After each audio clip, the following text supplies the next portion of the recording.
Can y'all believe people are still debating about this? On the red carpet with one of the hottest female artists out here, Miss Aaliyah. How you doing, girl? If it wasn't for Tony.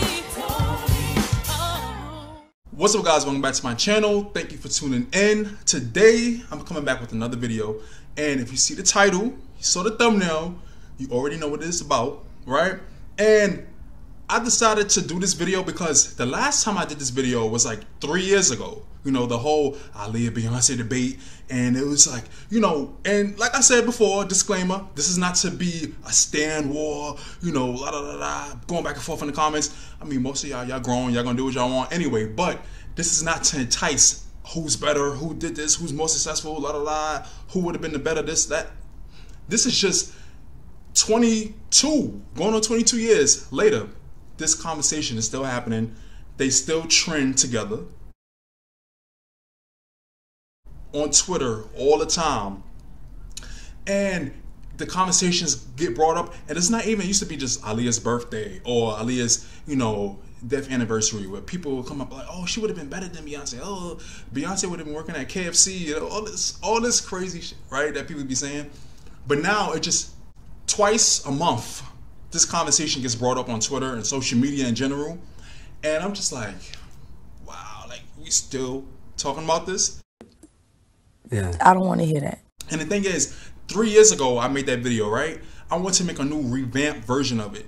And over the last 3 years, although a lot hasn't changed, a lot has changed. I have some similar perspectives. I have some new takes. And I just wanted to give my opinion, share my opinion, see what y'all think. Can y'all believe people are still talking about this and debating this 22 years later? Like it even matters? The hypotheticals, the this, the that, the what ifs, the what. But I see where people come from because of where Aaliyah was when she passed and the potential and just the outline that people saw for her career, including myself. But it's just like, so it can get really vicious and really like, but after a while I'm like, you know what? I'll make a new version of it. And I want to see where your head's at with this. And you know something funny?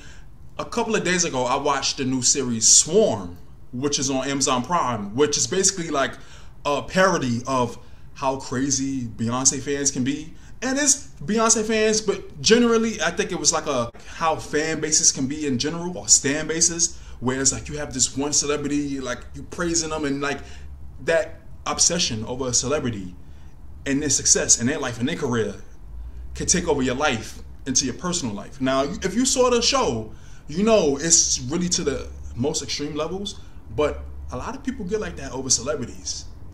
And I want to make a video about that too, or like toxic stan culture. Let me know if y'all want me to make a video about that too, because I have a lot to say. But going off of that, I was thinking about like the Beyonce fan base and how they just seen us like one of the most vicious fan bases. You know, watch out, the Beehive, don't say nothing bad about Beyonce, oh my God. Between Beyonce fans and the Nicki Minaj fans, those two are like, damn, this is some scary shit. Hey, watch out, watch out. And I found it funny because over the last few months, I went down, I guess you can call it the Beyonce rabbit hole, but like the early 2000s Beyonce rabbit hole.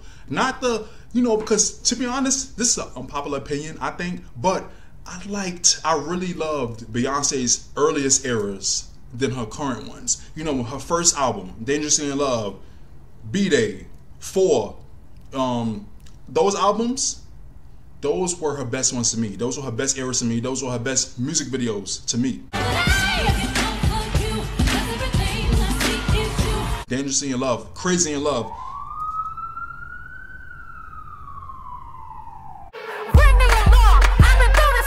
And looking back at those early eras, right, I wanted to revisit not only the albums and the songs, but the performances, the live performances, because, you know, a major thing with Beyonce is, oh, she's the best live performer, da da da da. And then there's even this debate, which I made another video about 3 years ago, about how Beyonce is the greatest entertainer alive, the greatest entertainer of all time, even better than Michael Jackson. And I'm like, I'm gonna make a new version of that video too. I made a video about it like a few years ago. I'm gonna leave it up there and in the description box. But it made me want to revisit her older performances from 2003, where she was from Destiny's Child, she went solo, she had something to prove. You know, people know her as the leader, but she had something to prove. And I want to say that, like I said before in another video I did, how Destiny's Child was basically catered to Beyonce, and that was her training to become a solo artist. Destiny's Child was the training for her to get to that superstar level as a solo artist.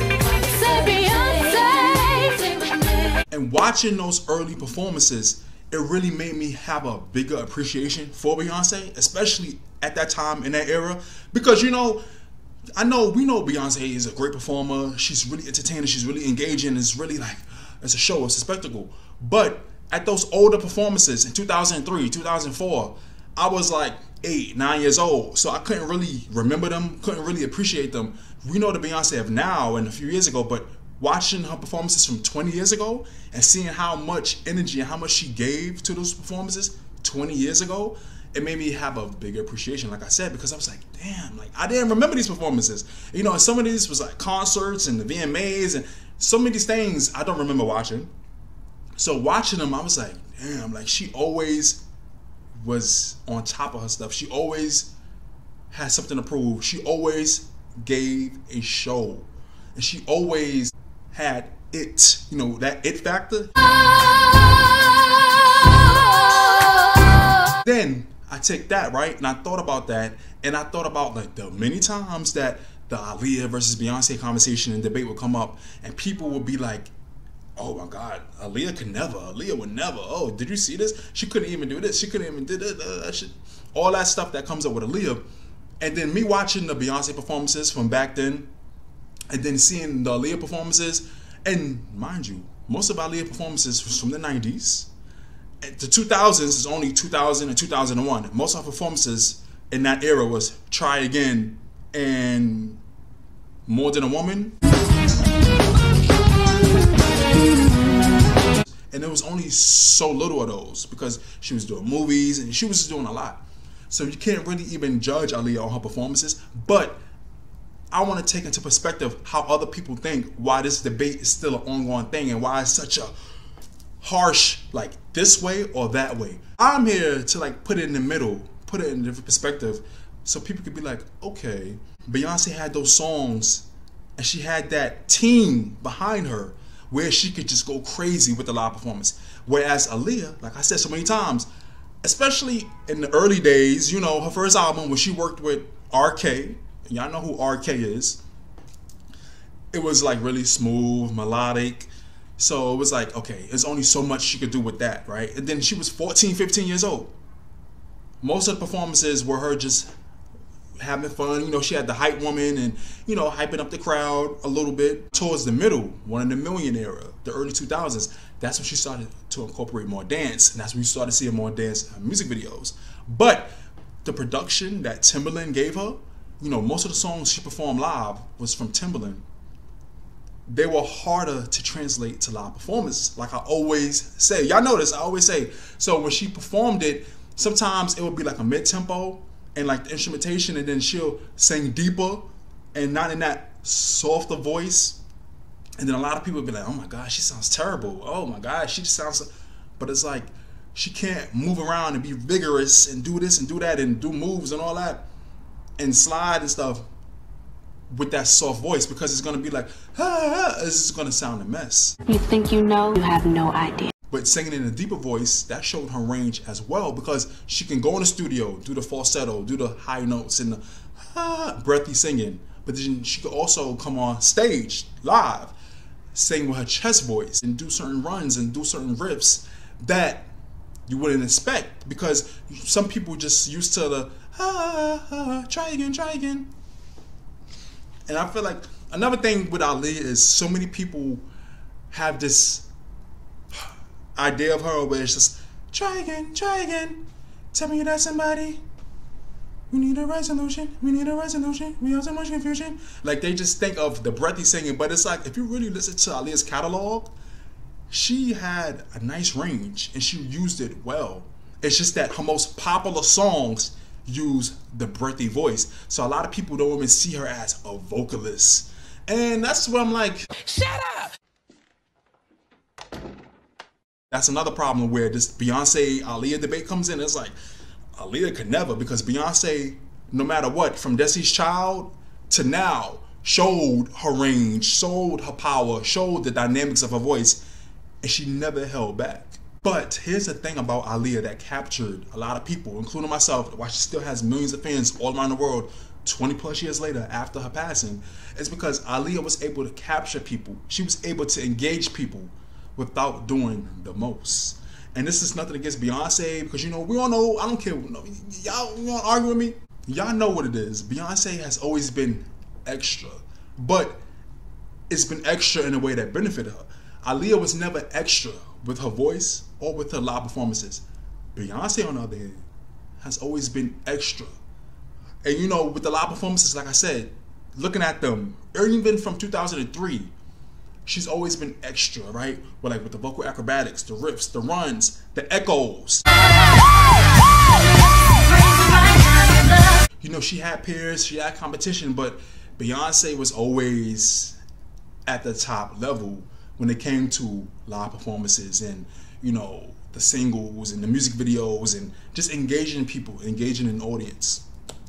And like I said, with Aaliyah, and that's not to mention that they have two different styles.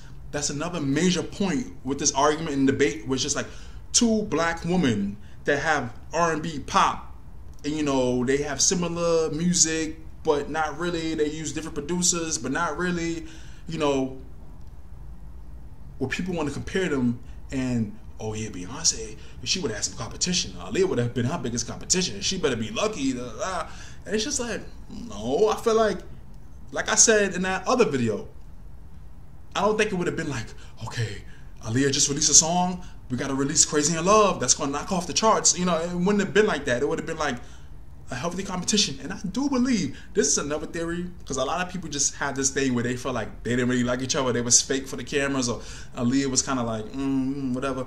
I feel like they would have worked together. Aaliyah already choreographed one of Destiny Child's music videos for Tima Robinson. I think it was Get on the Bus. I feel like in some aspect, musically, in a movie, something, on a live performance, they would have worked together. And it would have been like okay, you know? But for some reason, people want to put them against each other, like who is better, who would have been better, who would have had the most success, who would have sold more albums, who would have gotten the most Grammys, who would have, it's just this whole big thing. And I'm just like, why are we still doing this? Why? But like I said, with Aaliyah, in her case, in her artistry, her music videos, her live performances, Aaliyah was proof that you didn't have to be over the top to captivate people, to get people to look and like be engaged, and you want to know when your next single out, when your next album, when your next this, when your next that, you know, to really become a fan of you. You didn't really have to be over the top and make a big thing, and like, you know, she could just do a little, sing her notes, do some choreography, da da da da, boom boom boom, and have people drawn to her, captivated.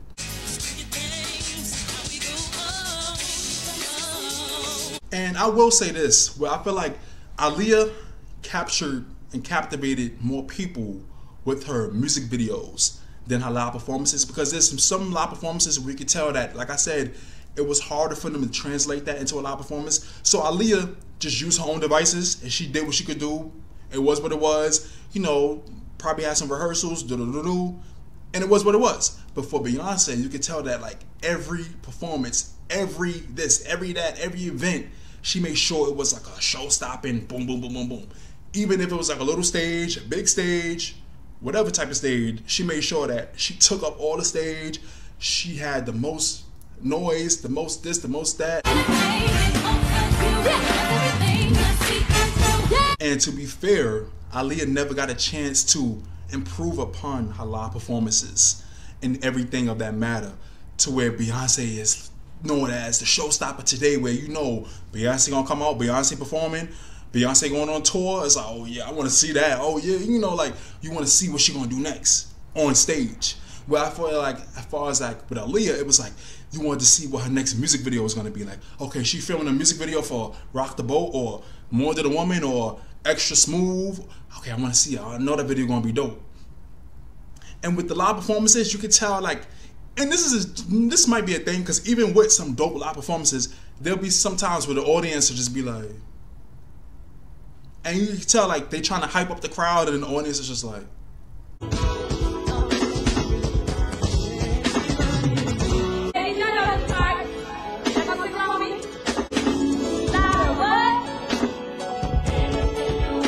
performance styles, I feel like Aaliyah was like a Mary J. Blige, Sade, Janet Jackson type on the stage, right? Where she had smoothness with an edge, where she never did too much, but she did just enough. You know, with Beyonce, it was like Tina Turner, Michael Jackson, where like she was gonna take over the whole stage, she was gonna make the most noise, move the most, do everything to make sure like, yeah, look at me. Even with the slow ballads, she was going to make sure that you knew she could sing. She was going to make sure that she threw a riff or a run or something in there to be like, ooh. Like you watching the performance like, oh, this is nice. And then she throws a little, and you like, okay. And this all comes from another thing with the different backgrounds, the different trainings they had coming up. With Aaliyah, I feel like I said before, she was left to her own devices where she wasn't like put in like a boot camp or like some type of like rigorous artist development, like you're gonna do this, sing this, da da. It was more like, okay, she would go on tour with Gladys Knight, who was her aunt. She would, you know, get pointers from this one, from that one, and then practice and rehearse. But it wasn't like, okay, Beyonce and Destiny's Child. Y'all know the stories with Matthew Knowles. He would make them do this, do that, sing on the drop of a dime. And Beyonce would sing in the salon where her mother worked at, sing on the spot at any time. They would have to sing at the drop of a dime. I remember LaToya Luckett said something about they was on an airplane going somewhere. Matthew woke them out of their sleep. It was like, all right, come to the front of the plane and sing. It was just like anytime, any place, anywhere. Janet Jackson. There's even stories of Matthew making them run on the treadmill in hills for like their breath control. Like Matthew was the type to have them bungee jumping while trying to sing the Star Spangled Banner. Oh, sir. What's going on? Matthew knows people can say what they want about him, but he didn't play when it came to really training them to become great performers, great entertainers. And Beyonce absorbed all of that. Being the leader, being the lead singer, being the daughter, she got the most value out of that. And you can see that translated to when she went solo. No.